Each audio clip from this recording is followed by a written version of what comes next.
There is one group of people in the United States who is most likely to be targeted by sextortion, and I bet that you can't guess who it is. But first, let's make sure that you understand what sextortion even is, because it's dramatically on the rise.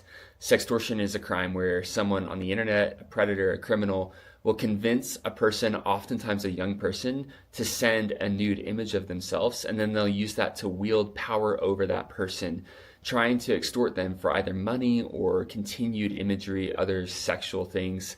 It's a really dark and devastating crime. And now when you insert technologies like AI, someone doesn't even have to be complicit in taking their own nude image to be a target of this kind of crime, because predators and criminals are using AI to generate fake nude imagery that they then wield over people without their participation in any way. And here's what's crazy. As much as 90% of those that are targeted by this crime are boys between the ages of 14 and 17 years old. Let's talk about why. I think the internet continually magnifies this toxic masculinity that is affecting young boys in a really dark and dangerous way. See, there's this masculine, like, handle it yourself kind of pressure that affects boys. And so when they perhaps are targeted by this crime and they find themselves vulnerable to it, they don't speak up.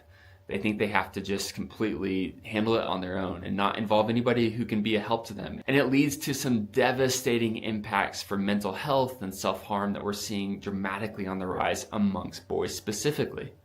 Overwhelmingly, predators are really mastering the art of posing as attractive girls that are interested in these boys in ways that are flattering and in ways that really truly play at the core of what every human desires, which is to be known, to be seen, and to be loved.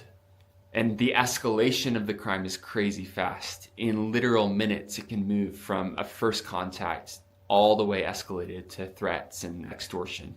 I think shame and embarrassment are pervasive, and it's a large reason why boys don't always seek out the help that they need that can help them to overcome the darkness of what feels like an overwhelming situation.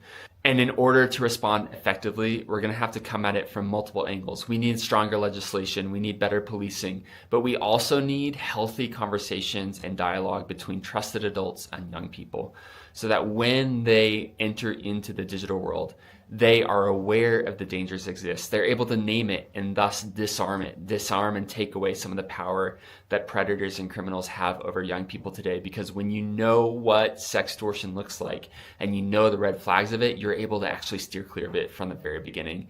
And beyond that, for those that experience this kind of crime, we need to come alongside them and say, as a society, hey, we're disarming the shame and the embarrassment that can come with this kind of a situation.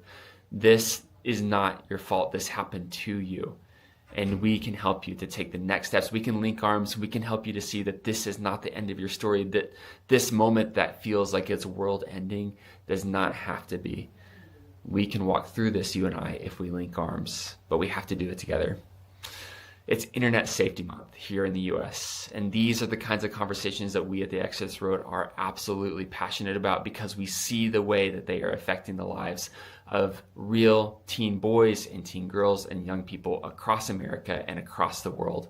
If this is something that you're passionate about, link arms with us, follow us here for more information.